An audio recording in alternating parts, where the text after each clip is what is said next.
My name is Vesper Alvarado, 30 years old.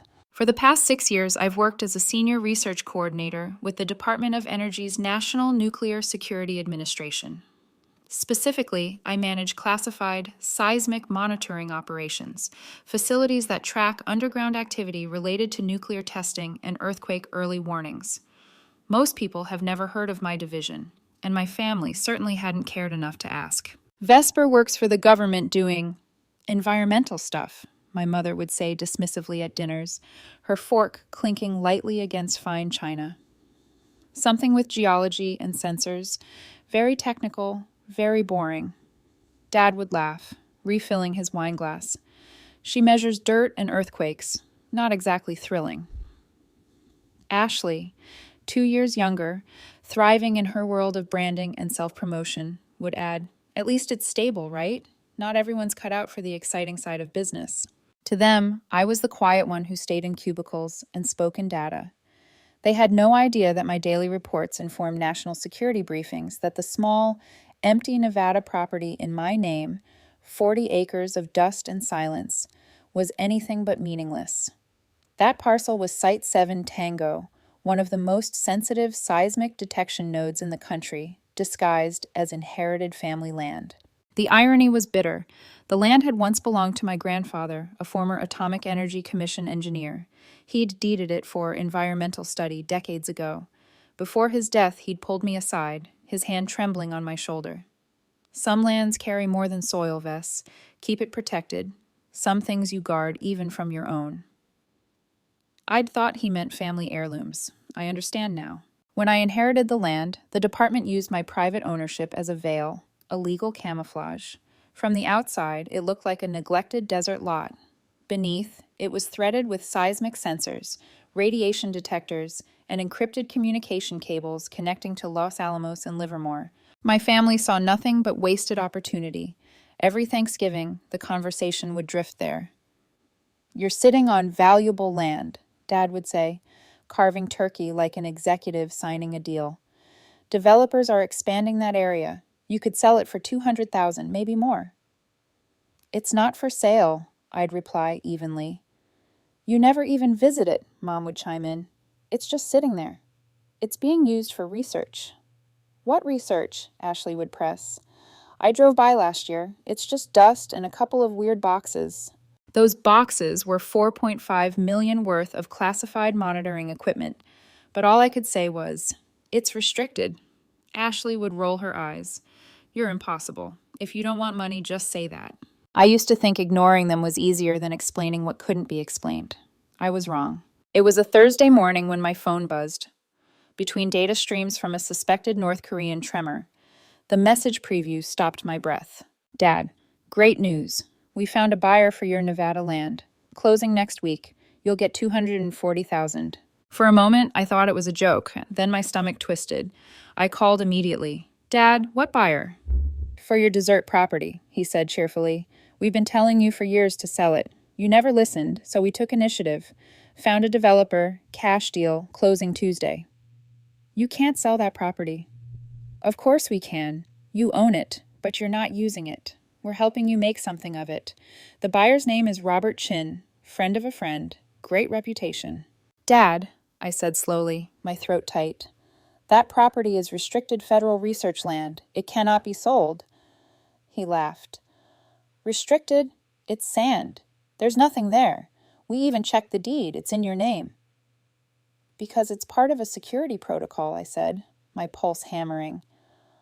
"That land isn't what you think." "Well," he interrupted, "we had power of attorney from your grad school days, remember? We can handle the paperwork." I froze. That authorization had expired 8 years ago. "That power of attorney is invalid," I said. "You can't sell it." "Actually, our lawyer says we can. Since you gave us authority once and you're not using the property, we can act in your financial interest." "Your lawyer is wrong. And Dad, this isn't about money. It's a classified research site.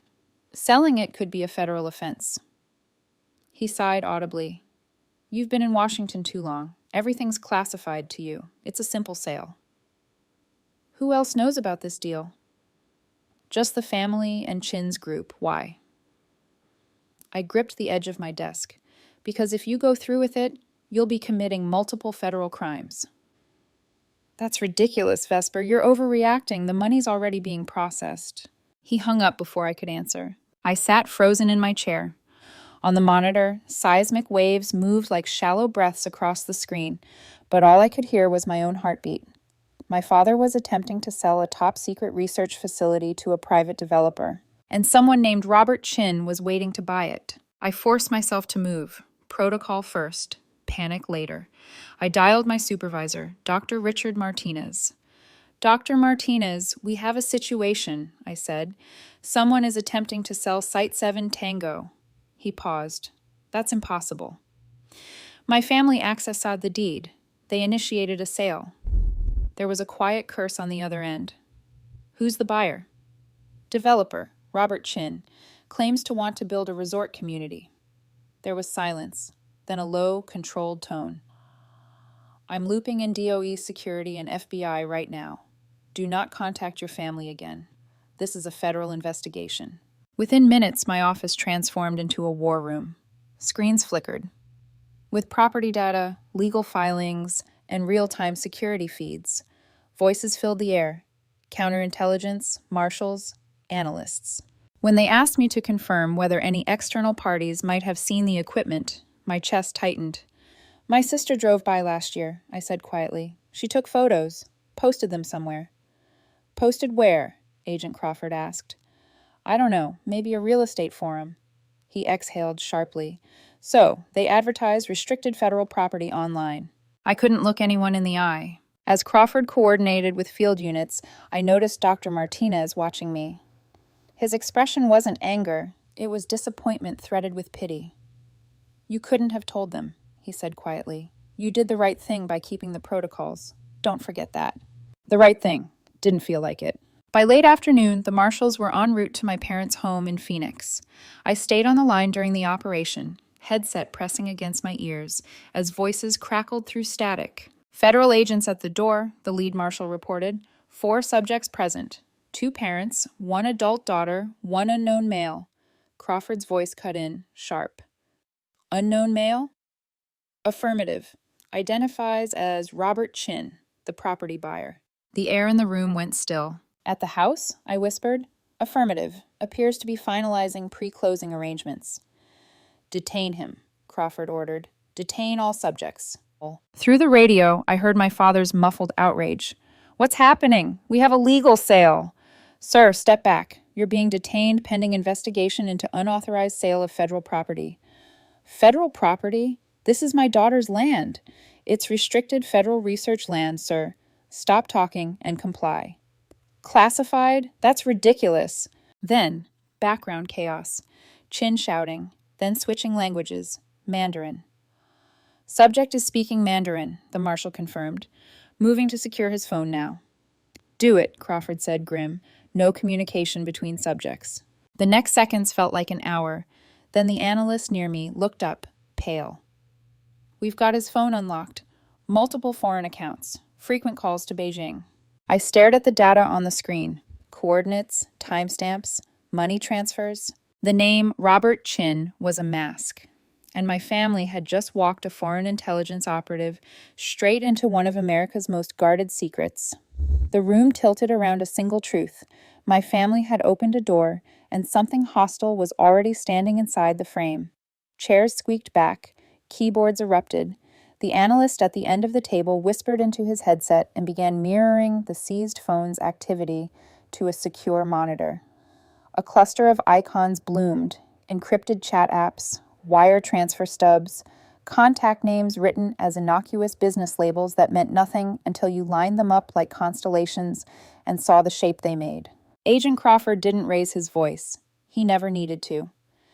Everyone with me, he said, and the table obeyed. We prioritize 3 lanes: immediate site security, legal interdiction of the attempted sale, and counterintelligence triage on the buyer.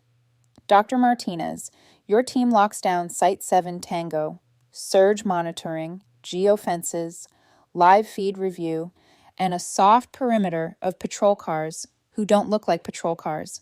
I don't want dust on that road without us knowing whose tires left it. Dr. Martinez nodded. We'll patch USGS to increase noise filtering and push any anomalous signatures straight to us. Red team will sweep for compromised endpoints. We'll assume the cameras are clean and behave as if they're not. Legal, Crawford continued, turning to Justice's counsel on the call. We need emergency injunctions, cease and desist notices, and a temporary restraining order, binding the named parties and any associated investors. Marshal service will serve immediately. Draft already in flight, DOJ counsel replied. Judge is being briefed ex parte. Expect signatures within the hour. And counter intel, he said finally, eyes on the mirrored phone logs. We start with the buyer's spine. Money, comms, travel. If he's what he looks like, there's a back end. Find it before it goes dark. I forced my hands to stop shaking by lacing my fingers together, knuckles whitening. I could feel Dr. Martinez's glance, the way he checks a gauge on a panel he knows well, quiet, precise, never patronizing. You hold, he breathed, barely audible. Then you act. That's the job. On another screen, a satellite image of my grandfather's land brightened under false color. The site looked like an apology. Empty tan and loose scrub, no hint that the ground could hear through stone. A faint fence line. A dirt track where rain carved gullies and boots had learned to step wide. We overlaid geofences in concentric rings, each ring tied to escalating responses. Silent alert, drone launch, unmarked vehicle, tactical presence. Martinez ordered a redundant path for the data exfil out of the sensor vault. If anyone cut one artery, we'd have two more pulsing. U.S. Marshals confirmed receipt of the court orders and asked for a readout of the subjects. 2 parents, 1 adult daughter, buyer, and any on-site notaries or associates, Crawford replied. Treat the buyer as high risk, separate physically, phones in Faraday, transport to different holding locations if needed. We do not allow conversation between parties. Copy. A young analyst rotated the phone's contact list to landscape and scrubbed backward through weeks of messages. On screen, English punctuated with bursts of Mandarin, file attachments labeled concept plan and parcel comps and utilities due diligence, as if the lexicon of real estate could launder intent. Currency notations showed a choreography of small transfers, then one larger tranche routed through a Hong Kong intermediary. The analyst flagged 3 numbers tied to mainland carriers and one to a VIP endpoint previously seen in a cyber intrusion on a West Coast university lab. He looked nauseous as he said it. Patterns fit, Crawford said. It's an acquisition mask. He moves on land like a developer, but his eyes point at infrastructure. A paralegal slid a printed chain of emails toward me. Ms. Alvarado, do you recognize these names from your family's side? A rich... She stopped, then corrected herself softly. Excuse me, a Richardson Law Group advising your father? And a S. Pierce, who claims to do escrow consulting? I scanned the page. No, I said, not in any legitimate capacity. My voice came out steady, and that steadiness, wrongly, felt like betrayal. I'd spent years teaching my face how to look like a closed door. Now that habit made me sound like a stranger to my own blood. On the joint call, the DOJ attorney cleared her throat.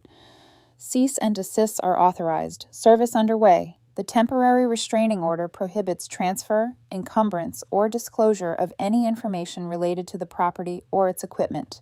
Violations are contempt. We'll advise on charging decisions after interviews. Thank you, Martinez said.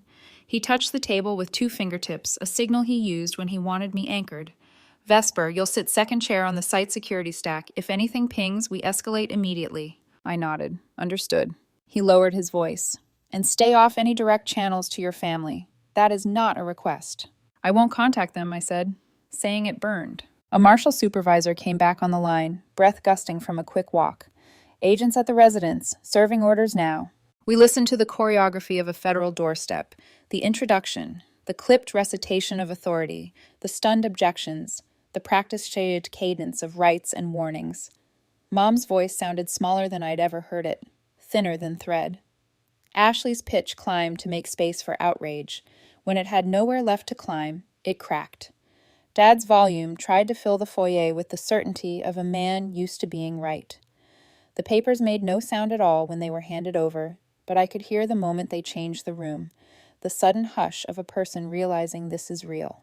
Unknown male present with the family, the marshal reported. Identifies as Robert Chin. We're detaining. Do not let him make calls, Crawford said. Repeat. Do not let him make calls. Copy. Subject is attempting. Phone is secured. He's switching to Mandarin. We're moving to isolation now. The mirrored screen showed the phone surrender its secrets like glass fogging under breath. Call logs bled dates. The gallery cracked open to reveal scanned documents with parcel numbers that weren't ours. Another analyst called out a location near an Air Force range. Another, a parcel skirting a deep-buried fiber trunk. Maps built themselves. The pins began as unconnected stars, and then you saw the belt they made across the desert. Dr. Martinez lifted his chin at me, the question quiet and hard. Do you see it? I nodded once. My grandfather's voice surfaced. The fence line, the warning, some lands carry more than soil. I translated that as sentiment. It had always been engineering. Marshal to command, the radio said. All 4 subjects detained. Buyer's phone in custody. He attempted to place a call. We prevented. We're separating parties for transport. Good, Crawford answered. Keep them cold. No crosstalk, not even in the hallway. We'll prep interview lists and advise on counsel presence after initial processing. Another DOJ voice cut in. Judge has granted an asset freeze order on any accounts linked to the property transaction. We'll notify the banks now. And the site? I asked before stopping myself, because I knew the answer. Because knowing didn't keep you from asking. Quiet, the red team lead responded. Feeds are clean. No motion outside normal wind signatures. Your sister's posted photos resurfaced on a local board 2 months ago, but it didn't propagate. We're scraping for copies. Copy, I said, choking down the thought that 2 months was a lifetime in which all of this could have already gone a different way. Crawford switched attention like a surgeon changing instruments mid-procedure. Damage assessment begins now. Assume the buyer did initial reconnaissance and that he has partial metadata on the site's utility. Build the worst-case tree backward and the best-case forward. If he's part of a larger net, we want to know how tight it's woven. An analyst with tired eyes and ink-stained fingers spoke without looking up. His travel records show repeated short-stay trips triangulating between Las Vegas, Phoenix, and San Jose, overlaying with parcel searches in Clark and Nye counties. There's a pattern of inquiries near Comm spurs and legacy test grounds. That's a spine, Crawford said. Start pulling vertebrae. Subpoenas for the escrow agent and the law group advising the family. And we'll need to know who the friend of a friend is who brought Chin to the door. The phrase made me dizzy. Friend of a friend. That benign chain we all accept as social currency. Its links so ordinary you never test their strength until they snap and take your weight with them. Dr. Martinez's phone buzzed. He glanced at it, then at me. USGS confirms an unrelated tremor in Alaska, he said, almost gently, as if to remind us the Earth still moved for other reasons. We stay on our lane here. I stared at the mirrored messages again. Buried in the English Mandarin shuffle was a single sentence that made my scalp prickle. Owner will accept cash if paperwork is easy. It wasn't my voice on that screen, but it was my name on the deed. The camouflage that had worked so well it convinced my own family the land was empty. I wondered, in a flash of cruelty I didn't recognize in myself, whether their contempt for my boring job had made them easier to recruit without anyone ever using the word. The Marshall channel crackled. We're at the vehicles, buyer separated, subject secured. The analyst at the end of the table, the one who'd first gone pale, pressed a key and enlarged a set of transactions. Sir, he said to Crawford, voice thin, one of the buyer's accounts is tied to a fund we've seen proxying for a state-affiliated tech firm in Beijing. There's also traffic with an address previously flagged in a joint task force case, Russia-adjacent shell, and a handful of trips that put him inside the DPRK border zone for 48-hour windows. No tourist visas. No one spoke for a full beat. The air conditioner hummed like a distant engine. Crawford's jaw moved once, side to side, as if aligning a tooth. Log it. Mark him red. We proceed as counterintelligence priority. The room changed temperature, not literally. The vents still whispered their same indifferent breath. But spiritually, the way a field cools before a storm. We weren't talking about a sloppy developer or a pushy flipper. We were looking at a man who wore the habits of a businessman over the skeleton of an operative, and my family had greeted him in our foyer and called him buyer. I kept my eyes on the screen because I couldn't afford to imagine the inside of that foyer, the bowl where Mom put her keys, the rug Ashley insisted on buying to warm up the entryway, Dad's framed photo from a fishing trip that never made him kinder. I pretended hard enough that the screen was all there was. U.S. Marshals to command, the radio said again. Steady, professional, almost calm. Buyer secure. Phones secure. Subjects separated. En route. Copy, Crawford replied. For the first time all day, he let the quiet sit. He didn't fill it with orders or cautions. The silence was its own briefing. The sound of a team watching a pattern click into place. The last tooth of a zipper tugged home. No one looked at me, and everyone did. I sat very still. Somewhere under 40 acres of desert, the machines kept listening to the planet turn, as if it were their only job. Maybe it was. Maybe it was mine too. The analyst touched a key. The contacts refreshed. The translation pane updated. On the mirrored phone, a thread of Mandarin that had seemed like noise presented itself as clarity. He read it aloud. Proceed only if owner isolated from federal handlers. The room went silent, like the inside of a held breath. When that final translated line appeared, proceed only if owner isolated from federal handlers, something cold and ancient moved through the room. The words stripped every illusion of coincidence from the equation. This wasn't opportunism. It was targeting. Someone had known exactly who I was, what I did, and how to reach the one vulnerability my clearance couldn't shield. Family. Agent Crawford's expression didn't change, but the air around him did. That confirms intent, he said quietly. They didn't stumble into this deal. They engineered it. Dr. Martinez folded his arms, his voice low, which means someone, somewhere, connected her name to the site. That information is buried 6 layers deep. 6 layers, each one supposedly airtight. The realization sent a fine tremor through me, sharper than any seismic wave I'd ever measured. My family hadn't just wandered into a bad decision. They'd been used as tools by someone watching from the dark. Crawford straightened, his voice slicing the tension. We'll proceed on 2 tracks. First, secure and interrogate Chin. Second, contain and debrief the family. DOJ will handle Miranda advisements, but counterintelligence stays primary. A new voice crackled through the speaker, a field agent stationed in Phoenix. All subjects are in custody. Buyer is silent, invoking counsel. Family is emotional, but cooperative. They're insisting it's a misunderstanding. I forced myself to speak. They believe it's a misunderstanding, I said. They don't grasp what they were part of. Then we'll educate them, Crawford replied. He turned to me. Dr. Alvarado, you're to remain here. We'll update once initial interrogations begin. Your role is coordination, no contact. I nodded, though the word no hung like a sentence. When the conference broke, Dr. Martinez stayed behind. He leaned on the table, his tone gentler than before. You all right? I don't know, I said honestly. Every protocol we use to keep people safe, it just collapsed through the one door I couldn't lock. He didn't answer immediately. Family is the one variable they can't train you to compartmentalize, he said finally. It's also the one they'll always try to exploit. He hesitated, then added, For what it's worth, you did everything right. You escalated fast, clean, and by the book. You may have prevented something catastrophic. I wanted to believe him, but the thought of my parents sitting in custody, bewildered, frightened, certain I'd betrayed them, made my chest ache. Hours blurred. Reports poured in. Financial traces, cross-border fund transfers, encrypted correspondence. Chin's pattern came into focus. For 3 years, he'd bought up desert parcels near decommissioned or active security installations. Always rural, always cash, always through friends of friends. Every time, the land was deeded in someone's name. Someone ordinary, unguarded, and easy to manipulate. And now he'd found me. At 9:40 p.m., Crawford returned with the latest. Preliminary forensics confirmed Chin's affiliations with the state-sponsored intelligence network. He's part of an acquisition cell operating under commercial cover, real estate, mining, resource exploration.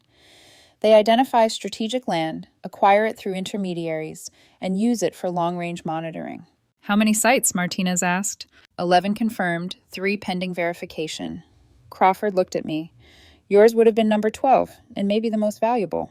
I absorbed that in silence. The number sounded clinical, but it wasn't abstract. Each one represented an exposure, some family like mine, tricked into opening a door they didn't know existed. Crawford went on. Your family will likely face fraud and unauthorized sale charges. If DOJ believes they were manipulated rather than complicit, espionage won't stick, but they're not walking away untouched. The words hit with dull precision. What about Chin? He'll face espionage, conspiracy, and attempted theft of federal property. Life, maybe more. Dr. Martinez studied me. Do you want to be recused from the investigation? I knew what he meant. It was an out, an acknowledgement that personal conflict could cloud judgment. But if I stepped back now, someone else would shape the story, someone who hadn't lived it. No, I said, I'm staying. He nodded once. Then stay objective. When they left, I sat alone under the hum of fluorescent lights. On the big monitor, the live feed from Site 7 Tango streamed quietly, pale sand glowing under moonlight, metal housings gleaming like half-buried bones. Nothing moved but the wind. It looked peaceful, harmless. I thought of my father, convinced he was helping. My mother, smiling through nerves, as she signed papers she didn't read. Ashley, desperate to prove she could do what I wouldn't. They weren't villains. They were ordinary people in the wrong orbit, people who thought secrecy meant arrogance, not protection. The next morning, the first round of interrogations began. Crawford patched me into a secure line to monitor. Through the speaker, I heard my father's voice, brittle but still proud. You're saying we broke the law by selling our own property? A federal attorney replied, calm but firm. Sir, that property isn't simply yours. It's a restricted research facility. Your daughter's name appears on the deed for classification reasons. She told us that, Dad snapped. We thought she was exaggerating. She wasn't, the attorney said. There was silence, then a tremor in Dad's tone. She could have just told us the truth. She couldn't, Crawford interjected from the other side, because what you tried to sell is classified, and she's under oath to protect it. Through the audio, I heard something I hadn't heard in years, my father speechless. Later, Mom's interview played. Her voice was small. Robert said he was a developer. He seemed professional. He said he wanted to build a resort, that he could make the land useful. We only wanted to help Vesper. She works too hard for too little. We thought this could ease her burden. The agent's reply was almost kind. Ma'am, that sentiment may have been used against you, but intention doesn't erase violation. Then Ashley's turn. Her voice cracked midway. I posted pictures because I thought it would help find buyers. I didn't know any of this was secret. Chin said he saw potential. He said Vesper didn't understand what she owned. That's how manipulation works, Crawford said evenly. They make you believe you're fixing someone else's mistake. Ashley's sobs filled the line before they cut the feed. When it ended, Dr. Martinez found me still at my desk, staring at the waveform graph pulsing faintly on the seismic display. You can go home, he said softly. I shook my head. No, I need to see this through. By late evening, the reports solidified into the official narrative. Chin's cell was dismantled, the property secured, the family charged. The phrase negligent security breach appeared in the documents beside my last name like a bruise that wouldn't fade. Then, as if scripted for maximum cruelty, my phone rang. Federal Detention Center, line for Dr. Alvarado, the operator said. Do you accept? I closed my eyes. Yes. Vesper? Dad's voice cracked across the line. What the hell is happening? They're saying we committed espionage. You tried to sell a classified facility to a Chinese operative, I said. My tone was flat, but my heart raced. What? He was a developer. He said it was a legitimate deal. Chin is a spy, Dad. You led him straight to our nuclear detection network. He went quiet, disbelief stretching the silence thin. You never said it was nuclear, he whispered finally. Because it was classified, I snapped. That's why I told you it wasn't for sale. That's why I said it was restricted. He swallowed hard. We were trying to help you, Vess. You've always carried everything alone. You thought you knew better than me, I interrupted. You thought my silence meant ignorance. It meant duty. There was another long pause. Are we going to prison? He asked, his voice shaking. Yes. And you're just going to let that happen? I'm going to tell the truth, I said quietly. That's my job. You're our daughter. And you endangered national security. The line crackled, then softly. We didn't know. I know, I said, but ignorance doesn't erase what you did. He started to say something else, but the call timer beeped and the line went dead. When I hung up, my reflection stared back from the darkened monitor, eyes hollow, expression unreadable. Somewhere deep underground, the sensors kept listening, recording every vibration in the earth. They didn't judge, they just detected. And maybe that was the only way I could keep doing this, by pretending I was one of them. 3 weeks later, the courthouse smelled of dust, paper, and consequence. Sunlight cut through the narrow windows like sharp lines of interrogation.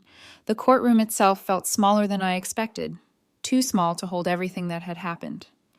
My parents sat at the defense table beside Ashley, each of them wearing the same pale expression I'd seen on countless defendants before. The slow, dawning realization that good intentions don't cancel out federal charges. Chin was seated separately, wrists in shackles, surrounded by marshals. He didn't look like a man cornered by justice. He looked like a man analyzing outcomes, calculating damage, deciding which truth to trade for survival. The clerk read the charges in a tone so even it might have been a grocery list. Count 1, fraud. Count 2, attempted unauthorized sale of federal property. Count 3, negligent security breach. Each count carried up to 10 years. Each word landed like a hammer. When the prosecutor offered plea agreements, 3 years each, full cooperation, admission of guilt, they accepted without argument. Even Ashley didn't protest. The silence that followed was the kind that only guilt understands. "Do you understand," Judge Mitchell asked my father, "that you are pleading guilty to attempting to sell federal property without authorization?" Dad's voice was almost inaudible. "Yes, Your Honor." "And do you understand that this property contained classified research facilities critical to national security?" He swallowed. "I do now." The judge's gaze hardened. "You had access to someone who could have told you the truth, your own daughter. Yet you dismissed her warnings. You chose assumption over verification and greed over caution. That is arrogance, Mr. Alvarado, and arrogance is dangerous." My father nodded. "Yes, Your Honor." When it was my mother's turn, she couldn't stop crying. The judge waited patiently until she could speak. "I just wanted to help her," she whispered. "She worked so hard. We thought—" "The court does not punish love," Judge Mitchell said, "but love without wisdom can still cause harm." Ashley trembled when she stood. Gone was the designer confidence, the quick wit, the edge. She looked fragile, almost translucent under the fluorescent lights. "I was trying to prove something," she admitted. "I thought I understood her better than she understood herself. I thought I was helping."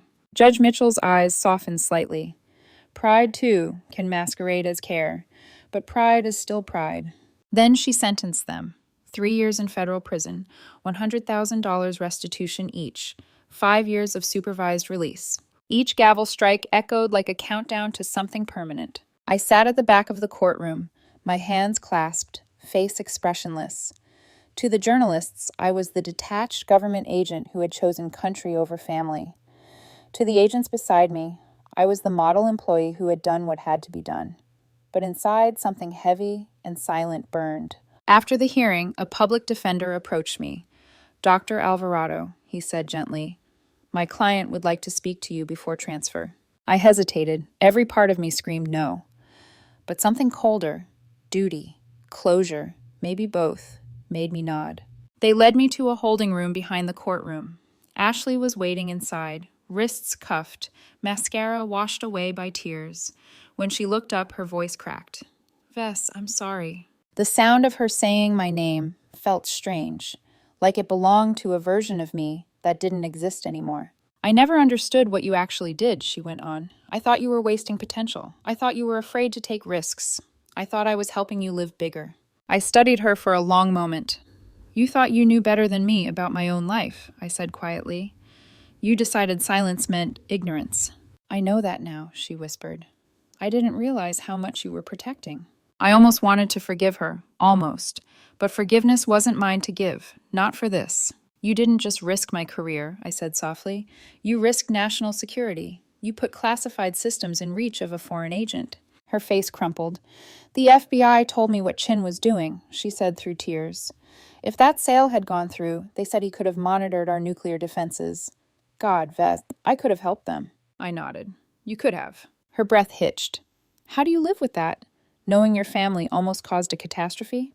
I live with it by doing my job, I said, by remembering that I reported the breach, contained it, and protected what mattered. She searched my face, desperate. And that's enough for you? It has to be. She shook her head. We're going to prison. 3 years. Mom can't handle that. Dad's already broken. You committed federal crimes, I said evenly. Prison is the appropriate consequence. You really won't forgive us? Forgiveness doesn't erase what you did, I said. And it won't bring back the trust you destroyed. Her lips trembled. So that's it? We serve our time and you move on? Yes, I said simply. She looked at me for a long time, then whispered, We're still family. I stood. We're related, I corrected. Family implies trust. You lost that the moment you chose to act without me. She reached for me, but the chain on her wrist stopped her. I stepped back. I have to go, I said. They're waiting for my statement. Her tears followed me out. When I reached the hallway, Dr. Martinez was there. That couldn't have been easy, he said. It wasn't supposed to be, I replied. Still, he said gently, you did what most couldn't. You told the truth. Truth doesn't comfort anyone, I said. It just leaves scars that never close. He didn't disagree. Outside, the courthouse steps were crowded with journalists. Questions flew about espionage, security breaches, betrayal. I said nothing. My silence became its own statement. By the end of the week, Chin's full network unraveled. 11 properties purchased through shell buyers near sensitive installations, military bases, communications hubs, nuclear research labs. Each one a listening post disguised as land development. Site 7 Tango would have been his crown jewel. Crawford summarized it in a briefing days later. If Chin had secured your property, he could have monitored seismic signals from U.S. test sites in real time, he said. He would have gained insight into our detection thresholds, how quickly we respond, how accurately we localize activity. It would have crippled our early warning network. So we stopped it in time, I said. He nodded. Barely. He looked at me then, not as an investigator, but as a man who understood the cost of loyalty. For what it's worth, you did the right thing. You saved us all a much bigger disaster. I wanted to believe that, but saving the country didn't erase losing a family. When the hearing ended, I walked out into the sunlight, blinking against the brightness. People passed me without knowing who I was or what had happened. To them, I was just another professional woman leaving a federal building. To me, I was something else entirely. The daughter who had turned in her parents, the sister who had testified against her own blood. The wind caught my hair as I crossed the plaza. Somewhere in the distance, a siren wailed and then faded. For the first time in months, I felt nothing. Not guilt, not relief, just the hollow stillness of consequence. 3 years later, the desert hadn't changed, but I had.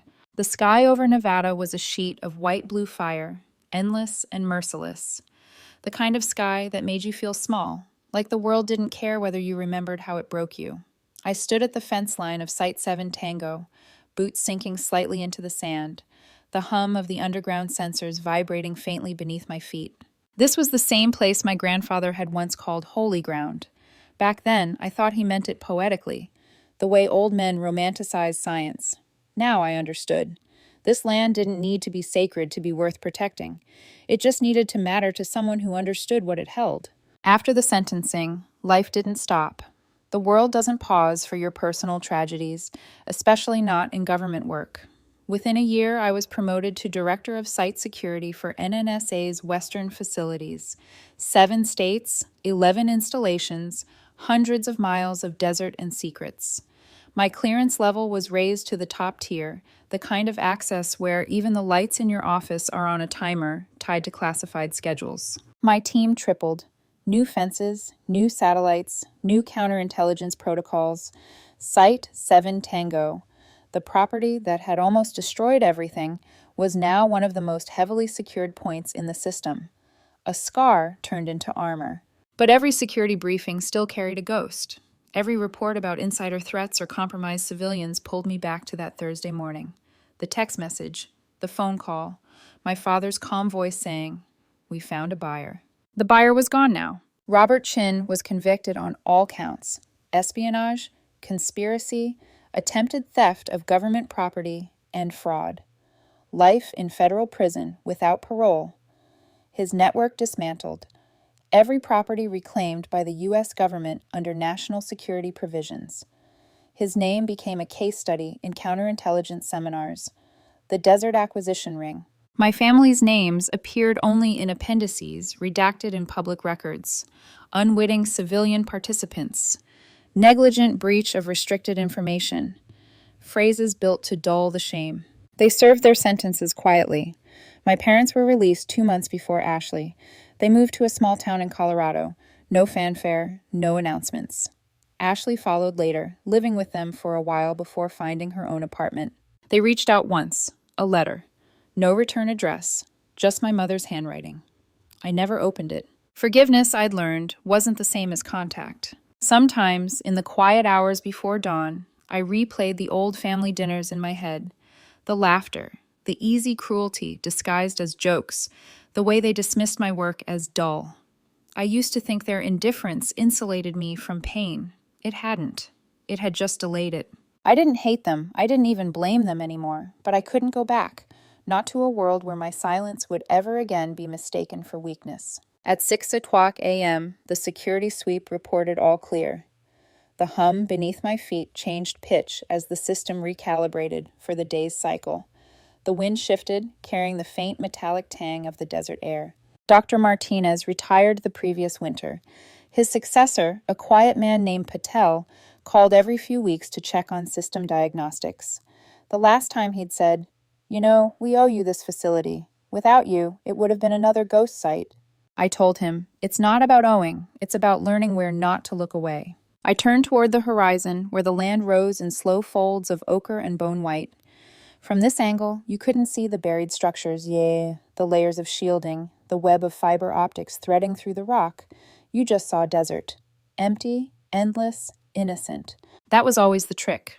The more valuable something was, the more ordinary it looked. A hawk circled high above, tracing lazy arcs against the pale sky. The sensors beneath me recorded its shadow as a passing anomaly.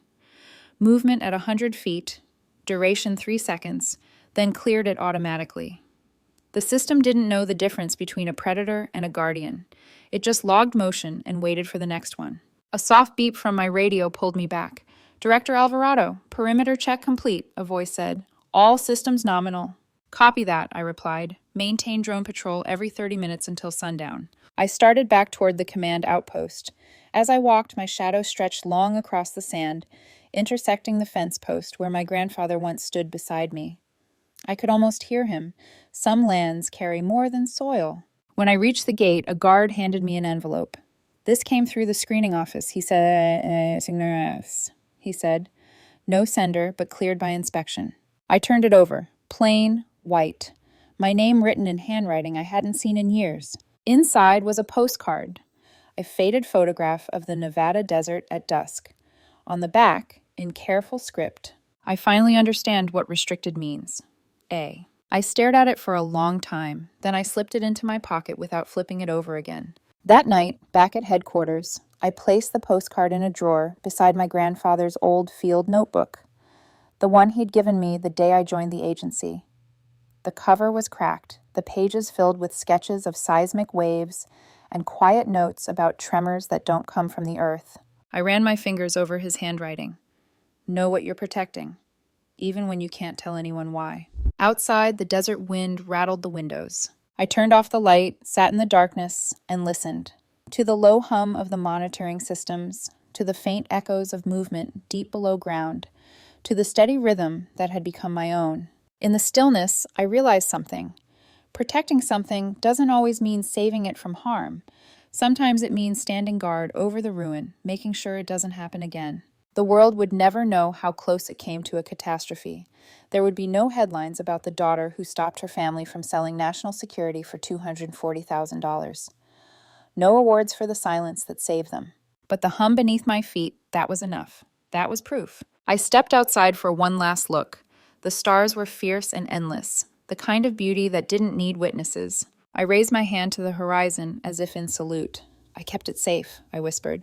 Then I turned back toward the compound, the sensors humming like a heartbeat beneath the sand. Somewhere behind me, the wind carried away my voice, scattering it across 40 acres of silence that would never again be for sale.